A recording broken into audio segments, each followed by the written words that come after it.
नमस्कार मित्रों, मैं हूं डॉक्टर हरिनिवास। चैनल है संस्कृत साहित्य एवं संस्कृति और आप सुन रहे हैं हितोपदेश। दमनक ने पिंगलक के मन में तो विष भर दिया संजीवक के लिए। अब संजीवक के मन में भी उसने भय इस प्रकार से उत्पन्न किया है कि संजीवक अत्यंत क्षुब्ध हो जाता है, परम विषादम अगमत, अत्यंत दुख में पड़ जाता है। अब इस स्थिति का लाभ लेते हुए दमनक पुनराह, दमनक उससे कहता अलम विषादेन। देखिए, विषाद का समय नहीं है, इस समय विषाद नहीं करना है, हमें दुखी नहीं होना है। प्राप्त काल कार्यम अनुष्ठीयता, भाई जैसा अवसर आ जाए व्यक्ति को उसी प्रकार से कार्य करना चाहिए। ठीक है, अभी तक आपने राजा की सेवा की है, राजा का साथ दिया है, लेकिन अब अगर ऐसा अवसर आ गया है कि राजा ही आपका दुश्मन हो गया है, तो फिर जो स्थिति है उस स्थिति के अनुसार हमें चलना चाहिए। देखिए, ऐसे लोगों की यही विशेषता होती है। ये जो दुर्जन होते हैं वो हर पक्ष के सबसे प्रिय बन जाते हैं। संजीवक क्षणम विमृश्य स्वगतम आह, संजीवक थोड़ी देर तक अपने मन में विचार करता है कि दमनक जो कह रहा है ये कितना सच है। सुष्टु खदिदम उच्यते, ये जो कह रहा है बिल्कुल सही कह रहा है कि अगर स्थिति जिस प्रकार की हो व्यक्ति को उसी प्रकार का व्यवहार करना चाहिए। और इसका तो धन्यवाद मानना ही चाहिए ना, किसी ने आकर के मुझे बताया कि राजा मेरे बारे में क्या सोचते हैं, मुझे मार के उन्होंने अपने परिवार की पार्टी करनी है। तो ये कह तो सही रहा है, किं वा दुर्जन चेष्टितम न वेति व्यवहारा निर्णय तुम न शक्यते। लेकिन बड़ी समस्या ये है कि ये दुर्जन तो है ही है। संजीवक भी इतने दिन साथ रहा है तो दमनक को अच्छी तरीके से जानता है। ये कह तो बड़ी प्रिय बात रहा, सच्ची बात कह रहा है, लेकिन दुर्जन है और दुर्जन की कही हुई बात वो आपके लिए ठीक है या गलत है। जो कह रहा है वो आपसे सही कह रहा है, गलत कह रहा है, आपके लिए योग्य है अयोग्य है, अरे ये तो उसके व्यवहार के द्वारा भी नहीं जाना जा सकता है। दुर्जन गम्यानार्य प्रायेण अपात्र भृद भवति राजा कृपणानुसारी च धनम देवो गिरिजलधि वर्षी च। यानी किसी के व्यवहार के आधार पे आप उस व्यवहार को गलत या सही कैसे समझेंगे। भाई, स्त्रियों के लिए ये कहा जाता है कि श्रेष्ठ लोगों का वर्ण करना ये स्त्रियों का स्वभाव है, किसके प्रति आकर्षित होती हैं। लेकिन दुर्जन गम्यानार्या, स्त्रियों को दुर्जनों के प्रति आकर्षित होते हुए देखा जाता है। दुर्जनों के प्रति स्त्री क्यों आकर्षित होती है, लेकिन फिर भी ये देखा जाता है। राजा को क्या ऐसा लालच है, लेकिन फिर भी बहुत सारे ऐसे कुपात्रों से वो घिरा रहेगा जो उसकी चमचागिरी करते होंगे, चापलूसी करते होंगे। ऐसे लोगों से राजा घिरा रहता है। धन कृपण के पास जाता है। देखिए, जो धन का सदुपयोग करे, अगर उसके पास धन जाए तो उसकी उपयोगिता है, लेकिन वो ऐसे व्यक्ति के पास पहुंचेगा जो कृपण है। इंद्र जल की वर्षा करता है, कहां करता है? पर्वतों पे, पहाड़ों पे। अरे भैया, जहां पे पहले से ही झरनों से पानी बहता ही रहता है, ऊपर से बर्फ पिघलती है और पानी बहता रहता है, वहां बरसात की जरूरत क्या है? और है तो थोड़ा बहुत बरस लो। ये क्या कि वहां तुम बादल फट जाते हैं। तो भैया, ये जो अयोग्य होता है वो बहुत देखा जाता है। आप समझ लीजिए, किसी सज्जन व्यक्ति के साथ अगर किसी नारी का संगम हो तो इस संसार को श्रेष्ठ व्यक्तित्व की प्राप्ति हो, लेकिन वो दुर्जन की तरफ चली जाती है। अगर राजा के पास अच्छे अच्छे लोग हों और उनकी मंत्रणा राजा को प्राप्त हो तो राजा भी समाज के कल्याण के लिए श्रेष्ठ कार्य कर सकता है, लेकिन वो दुर्जनों से घिरा रहता है। धन के लिए मैंने कहा कि अगर श्रेष्ठ व्यक्ति के पास धन जाए तो वो धन लोगों के कल्याण में उपयोग में लाया जा सकता है, लेकिन वो कृपण के पास पहुंच जाता है। और जल की वर्षा भी पर्वतों पे ऐसी जगह पे देखी जाती है जहां ना तो उसको रोका जा सकता है, ना उसको भरा जा सकता है, ना जहां पे उसकी बहुत अधिक उपयोगिता होती है। तो व्यवहार के आधार पे निर्णय करना बड़ा कठिन होता है। जो होना चाहिए वो नहीं देखा जाता, जो नहीं होना चाहिए वो देखा जाता है। कश्चित आश्रय सौंदर्यात् धत्ते शोभाम असज्जना प्रमदा लोचनन्यस्तम मल्ली मसमिवांजनम। और भाई कुछ दुर्जन लोग ऐसे होते हैं कि उनको अगर श्रेष्ठ स्थान की प्राप्ति हो जाए तो उस स्थान पे पहुंच के वो बड़े ही शोभायमान होने लग जाते हैं, पूजे भी जाते हैं, लोग उनकी प्रशंसा भी करने लग जाते हैं। यानी दुर्जन लोग भी श्रेष्ठ आश्रय श्रेष्ठ स्थान पे पहुंच के राजा के मंत्री के रूप में अगर स्थापित हो जाएं तो फिर क्या बात है, लोग उनकी प्रशंसा भी करते हैं। उसी प्रकार से जैसे किसी सुंदरी की आंख में लगा हुआ काजल, काजल और कहीं आपकी उंगली में लग जाए, हाथ काला हो जाए, लेकिन वही काजल जब किसी सुंदरी की आंख में लगता है तो कितना सुंदर दिखाई देता है, उससे आंखें सुंदर दिखती हैं, आंख में लगा हुआ काजल सुंदर दिखता है। कवियों को पूरी पूरी कविता लिखने का एक मौका मिल जाता है, उसकी प्रशंसा में कवि बड़ी बड़ी कविताएं लिख देते हैं। तो जैसे किसी सुंदरी की आंख में लगा हुआ काजल अत्यंत शोभायमान होता है, ऐसे ही कभी कभी दुर्जन लोग ऐसे स्थान पे पहुंच के बड़े प्रशंसा के पात्र बन जाते हैं। निर्णय करना बड़ा कठिन है। फिर मन में विचार करता है कष्टम इदम आपतितम, सब कुछ बड़ा बढ़िया चल रहा था और ये क्या हुआ, क्या समझ में नहीं आ रहा है। बड़ा दुख का समय आकर के खड़ा हो गया है, दुखी है, संजीवक अंदर से व्याकुल हो रहा है, क्योंकि आराध्यमानो नृपति ही प्रयत्नात् न तोष मायाति किमत्र चित्रम अयम त्वपूर्वम प्रतिमा विशेषो यह सेव्यमानो रिपुतामुपैति। देखिए, राजा जो है प्रयत्न पूर्वक भी उसकी आराधना की जाए, उसकी सेवा की जाए, फिर भी जरूरी नहीं है कि आप उसको संतुष्ट कर पाए।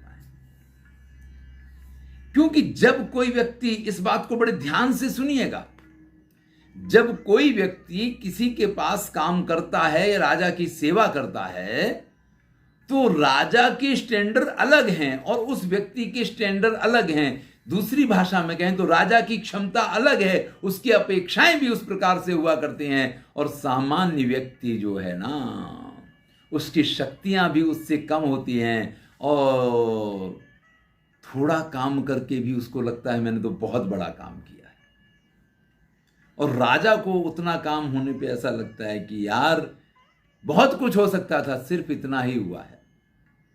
इसलिए चाहे जितनी राजा की सेवा की जाए, उसको संतुष्ट कर पाना ये बड़ा ही कठिन होता है, उसको संतुष्ट नहीं किया जा सकता है। ये ऐसी देवता की मूर्ति है, अयम तु अपूर्व प्रतिमा, ये अपूर्व प्रतिमा है, ये ऐसी एक मूर्ति हुआ करती है, यह सेव्यमानो रिपुतामुपैति, जो सेवा करने पे शत्रुता मानती है। यानी हम तो भगवान की पूजा करते हैं, उनकी मूर्ति की पूजा करते हैं, हम उनकी आराधना अभ्यर्चना करते हैं, तो क्या होता है, हम ये मानते हैं कि भगवान हमारे ऊपर प्रसन्न हो जाएंगे, और भगवान प्रसन्न भी होते हैं, हमें फल भी देते हैं। लेकिन ये राजा, ये एक इस प्रकार की प्रतिमा है जो सेवा करने वाले के ऊपर नाराज हो जाता, क्रोधित हो जाता। एक प्रसिद्ध कहानी है, आपने कभी ना कभी सुनी होगी। अकबर बीरबल के बहुत सारे किस्सों में से एक किस्सा ये भी है। बीरबल की पान की दुकान हुआ करती थी। तब बीरबल राजा अकबर के दरबार में नहीं थे और राजा भोजन करके खड़े होते थे। उसके बाद अकबर को जो पान खिलाने वाला सेवक था वो हमेशा पान लगा करके राजा को खिलाया करता था। नित्य प्रति की ये व्यवस्था। अब एक दिन राजा ने उससे कहा कि जाओ पनवाड़ी की दुकान पे जाओ और 250 ग्राम चूना लेके आओ।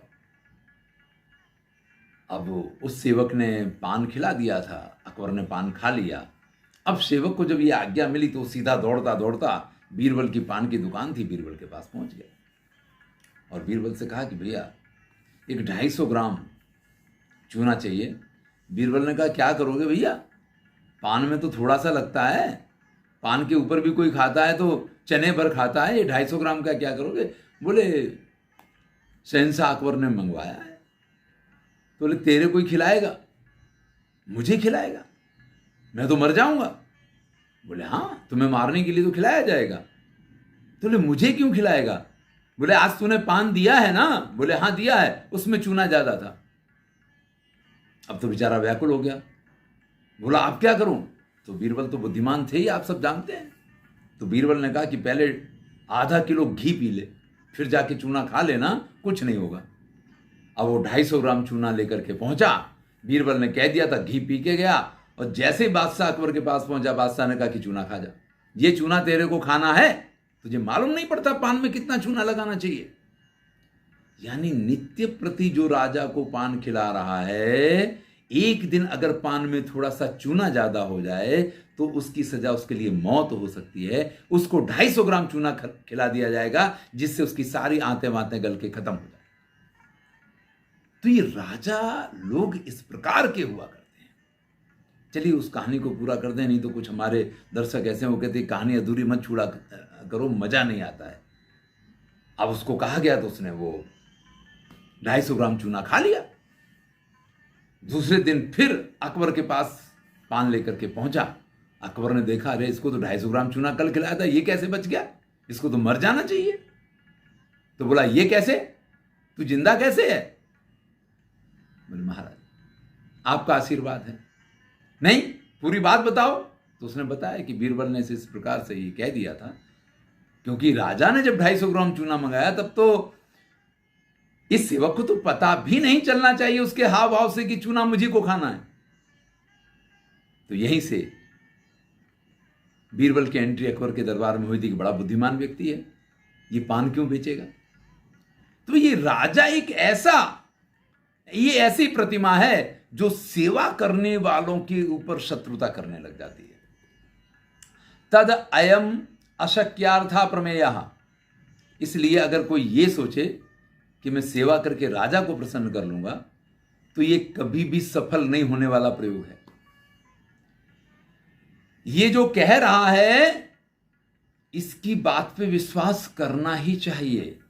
मुझे ये नहीं समझना चाहिए कि मैंने पिंगलक की बड़ी सेवा की है तो पिंगलक मेरे ऊपर क्रोधित नहीं होंगे, वो कभी मेरा बुरा नहीं सोच सकते हैं। ये बात मुझे नहीं सोचनी चाहिए। राजा लोगों का तो स्वभाव ही ऐसा होता है कि वो सेवा करने वाले के ऊपर ही अधिक क्रोधित हुआ करते हैं। जो पास में नहीं है, जो उनके संपर्क में नहीं है, उनसे उनका कुछ बिगड़ने वाला भी नहीं है। और जब जो कोई कुछ बिगाड़ेगा नहीं तो उसके ऊपर राजा क्रोधित क्यों होगा। लेकिन जो उनके साथ काम कर रहा है, जो उनके लिए काम कर रहा है, उससे गलतियां होना स्वाभाविक है। और राजा लोगों को गलतियां सहन नहीं होती हैं। निमित्तमुद्दिश्य ही यह प्रकुप्यति ध्रुवम ततस्यापगमे प्रसीदति अकारण द्वेषी मनस्तु यस्य वै कथम जनस्तम परितोषयिष्यति। बड़ी सुंदर बात कही गई है कि किसी कारण से अगर कोई आपसे रुष्ट होता है, गुस्सा होता है, क्रोधित होता है, तो आप उस कारण को दूर करके उसको प्रसन्न कर सकते हैं। निमित्तम उद्देश्य यह प्रकुप्यति। जो निमित्त को या किसी कारणवश क्रोधित होता है तो तस्यापगमे यानी उसका समाधान होने पे ध्रुवम सा प्रसीदति, वो अवश्य प्रसन्न हो जाएगा। तो अगर आपसे कोई व्यक्ति आपके किसी व्यवहार के कारण, किसी बात की वजह से क्रोधित हो, तो उसको मनाया जा सकता है, उसको समझाया जा सकता है, क्योंकि उस कारण को अगर आप दूर कर देंगे तो व्यक्ति आपके ऊपर रुष्ट नहीं होगा, प्रसन्न हो जाएगा। लेकिन आपने कुछ बिगाड़ा ही ना हो, आपने कुछ किया ही ना हो, और उसके बाद भी कोई आपके ऊपर क्रोधित हो रहा हो, तो भैया उसको तो संतुष्ट करने का कोई उपाय नहीं है ना। संजीवक मन में यह विचार कर रहा, अगर मैंने राजा का कुछ गलत किया होता, राजा के साथ कोई गलत व्यवहार किया होता, तो आज मैं ये प्रयत्न कर सकता था कि मैं खुद को सुधार लूं, राजा का जो अपकार मुझसे बना है मैं उसको सुधार दूं। तो यह संभव था कि मैं ये मान लेता कि राजा मेरे ऊपर प्रसन्न हो जाएंगे, लेकिन मैंने तो राजा का कुछ बिगाड़ा ही नहीं है, और फिर भी अगर राजा हमारे ऊपर क्रोधित हैं, या फिर भी राजा अगर मेरी हत्या करना चाहते, मुझे मारना चाहते, मेरा शिकार करना चाहते हैं, तो फिर तो उनको रोक पाना संभव ही नहीं है। किम मया अपकृतम रागना, मैंने राजा का अपकार क्या किया है, मैंने क्या बुरा किया है उनके साथ में। अथवा निर्निमित्त अपकारिणस्य भवन्ति राजाना, लेकिन ये सोचना कहां जरूरी है कि आपने राजा का कुछ बिगाड़ा है या नहीं बिगाड़ा है। आप राजा का कुछ बिगाड़ेंगे तभी राजा आपसे गुस्सा होगा, ये सोचना आवश्यक है ही नहीं, क्योंकि ये तो बिना निमित्त के भी आपके प्रति अपकार करने वाले होते हैं। राजा लोग बिना निमित्त के भी आपके ऊपर अपकार कर सकते हैं। दमन को ब्रूते एवं, आप सही कह रहे हो, ये बात बिल्कुल सही है कि राजा लोग जो हैं वो आपके उपकार, प्रति उपकार, आपकी सेवा, आप जो भी आप करते हैं उससे कोई फर्क नहीं पड़ता है। उनके दिमाग में क्या चल रहा है, उनके मन में क्या चल रहा है, वो तो राजहठ प्रसिद्ध है। सुनिए, विघ्नै स्निग्धैरुपकृतमपि द्वेष्यतामेति कश्चित्, साक्षाद् अन्यै अपकृतमपि प्रीतिमेवोपयाति। चित्रं चित्रं किमथ चरितं नैकभावाश्रयाणां, सेवाधर्मा परमगहनो योगिनामपि अगम्यः। ये राजा लोगों का स्वभाव ही ऐसा होता है। विघ्न ही, जो विद्वान हैं, स्निग्ध ही, जो प्रेम करने वाले हैं, उपकृत जो उपकार करने वाले हैं, ऐसे लोगों के प्रति भी वो द्वेष का भाव रखता है। और कुछ ऐसे लोग होते हैं जो राजा की आंखों के सामने उनका बुरा कर रहे होंगे, फिर भी राजा की आंखें बंद हो जाएंगी और उनको राजा प्रेम करते होते हैं। अरे भाई, हित अनहित पशु पक्षियों जाना, कहा जाता है कि हित अनहित का ज्ञान तो पशु पक्षियों को भी होता है, लेकिन ये राजा, ये एक ऐसा कि जो उसका हित करने वाले हैं उनके प्रति द्वेष रखता है, और जो उसका अहित कर रहे होते हैं, आंखों के सामने कर रहे होते हैं, उनके प्रति प्रेम दिखाता है। चित्रम चित्रम किमथ चरितम नैक भावाश्रयाणाम।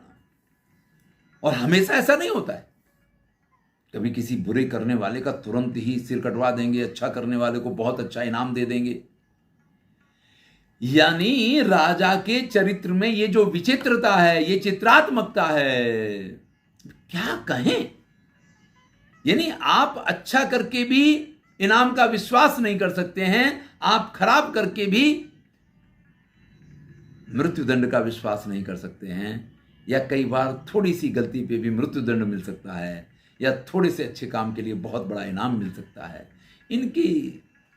इनके भाव अनेक आश्रित होते हैं। इनके भावों को समझ पाना कि कब, कहां, कैसे, क्या होगा, क्या नहीं होगा, और क्यों होगा, क्यों नहीं होगा, ये जानना।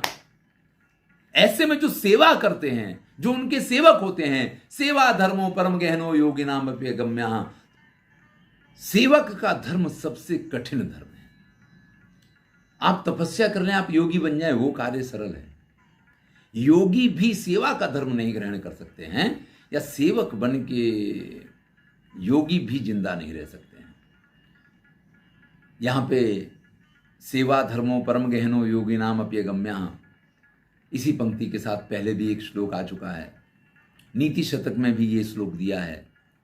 महाराज भर्तृहरि ने जो नीति शतक लिखा है, मैं इसके ऊपर नीति शतक में भी और हितोपदेश में भी पहले चर्चा कर चुका हूँ, इसलिए अधिक चर्चा नहीं कर रहा हूँ। धन्यवाद। इससे आगे की चर्चा अगले वीडियो में करेंगे। मैं हूँ डॉक्टर हरिनिवास और आप आनंद ले रहे हैं इस समय हितोपदेश का।